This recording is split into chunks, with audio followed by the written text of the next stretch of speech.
Buckle up, Fairfield Prep. Today is Monday, April 18th, and we're here live in the Brooklyn Storage Studios with your lead anchors, Patrick Godino and honest Gabe Aponte. This is the Monday Preport.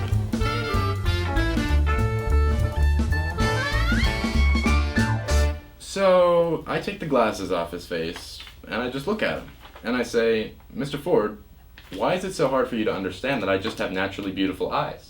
Really? Yeah, because he thought I was wearing color contacts. Last year you told me that you do wear color contacts. Though. Yeah, I do. Oh. Hi everyone, welcome to the Monday Preport. Let's get started with a little recap and see what happened over the break. And Gabe, start us off with a baseball update. Well, they had a loss against Trumbull on the 6th and another loss against Hand on the 8th, but they did have a win against Xavier on the 11th with a shutdown of 10-0. I believe that's called a shutout, not a shutdown, but continue. They also had a loss against Hamden on the 13th and another win against Jonathan Law on the 14th. And Lacrosse is at an even 500 after a loss against New Canaan on the 6th and a loss against Wilton on the 9th, but came back with two big victories against Brantford on the 14th and Don Bosco on the 16th. Crew went to Farmington for a match against several high schools on Saturday, including Farmington High, Hingham High, and others. All five of the boats got first place. Wait a minute, is that a Dr. Seuss book? You know, it might be, Pat. I'm not sure about that. Sounds like it to me. In rugby news, the rugby team won the Rugby Northeast Jesuit Tournament for rugby on this past weekend. Congratulations to all the players for their big victories.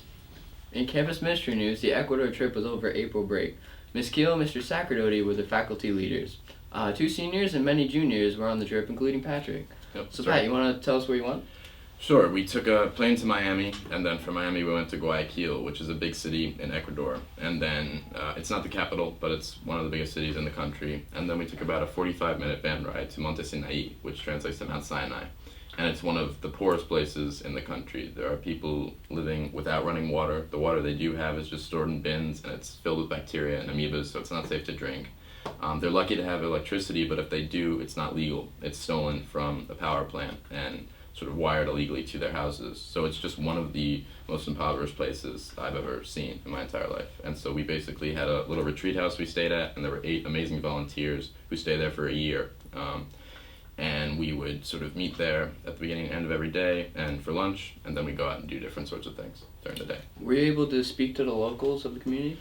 Yes, almost everyone spoke Spanish. I think we met 2 people who spoke English, which was surprising to me, and they were very good. But most of the people there, Spanish is the language of the country, so everyone there speaks it. So yes, I was able to translate for some people and sort of figure out what was going on. But also all the volunteers were translators too. So when we would go to like a neighbor visit, we would ask questions, and if we asked them in English, they could translate to Spanish and then translate the answers. So that wasn't really an issue.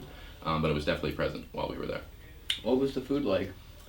So the food, basically the theme of the trip was simplicity and living. It's not so much as a service trip as it was an immersion trip. So we didn't go to build them a school or build them a house and then leave. We went to really build relationships and make connections with the people who were there. So we tried to eat the way they do. And most people in Ecuador are lucky to have $2 a day for food. And because there's so much less money in the country, everything there is marked down. It's much cheaper than it is here. But at the same time, income is also much less. So like a lime is 10 cents, but if you're only making $2 a day, you have to budget that correctly. So we tried to eat as simply as we could. For breakfast, we had rolls and bananas, and we'd have like tuna and salad for lunch, and then each group would make something new for dinner every night. So we tried to eat as much like the people there as we could.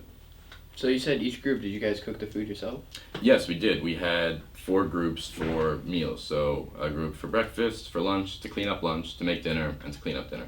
So the group that went for breakfast would clean up dinner on the same day, and then everyone else had a job. So yeah, we made all the food ourselves with the help of the volunteers, and it was a lot of fun. It was really cool. What was your favorite moment of the trip?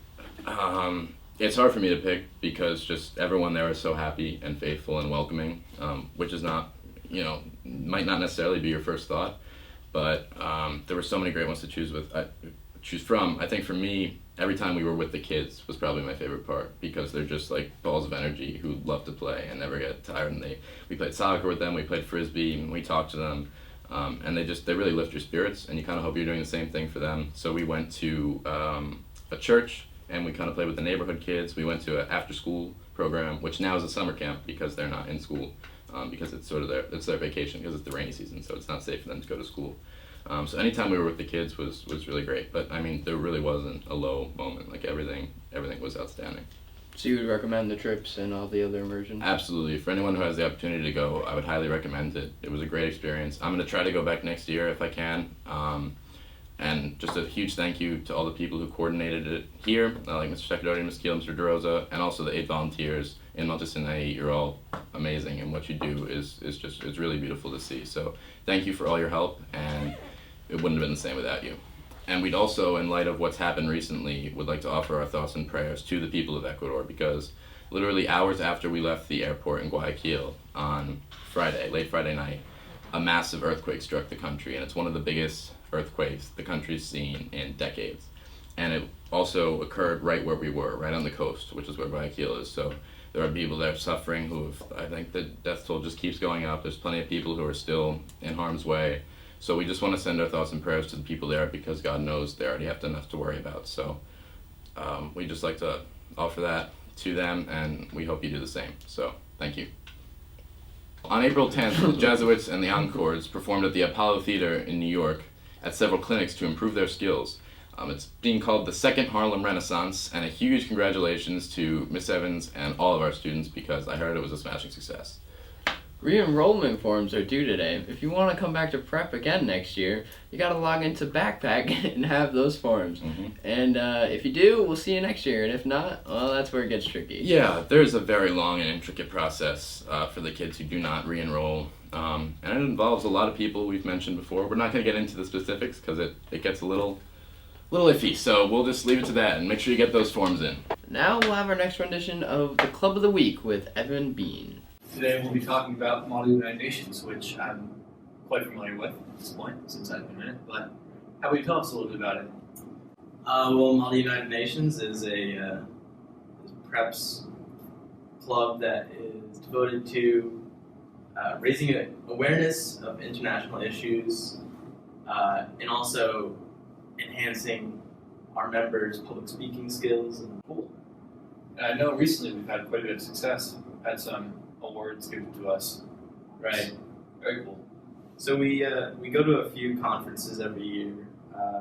We've gone to UConn and Yale so far. We're planning on going to Boston College, the Boston College Conference in March. And some of our delegates have won awards like Most Improved and Best Delegate. Yeah, it's a great club. So if anyone is interested in joining this club, they should once again contact you. Yep. In upcoming sports news, baseball has 3 games in the near future. The first one is against West Haven on the 18th. Then they have a game at Sheehan on the 20th and one at Norwalk on the 23rd. Lacrosse has a game against Cheshire on the 18th and a game against Amity on the 21st. And in campus ministry news, I'm going to let Gabe take this one since it's... The sophomore retreat is this Thursday into Saturday. It will be at the Wisdom House in Litchfield, and I will be leading it. Mm-hmm. Anything planned? Any big plans for the retreat? It's a secret, Pat. It's a secret. Okay, well, I guess you're going to have to wait. And I think they're up to 22 students. 22. So, big improvement there. So, thank you everyone for watching. We hope you enjoyed, and be sure to tune in next week. This week, we just like to dedicate it to the people of Ecuador and hope they are safe and continue to make a fast recovery, because they're really going through a lot there already, and this just is adding fuel to the fire. So best wishes to all of them and their safety, and remember, it's not just news. It's news. Have a great week, Fairfield Prep.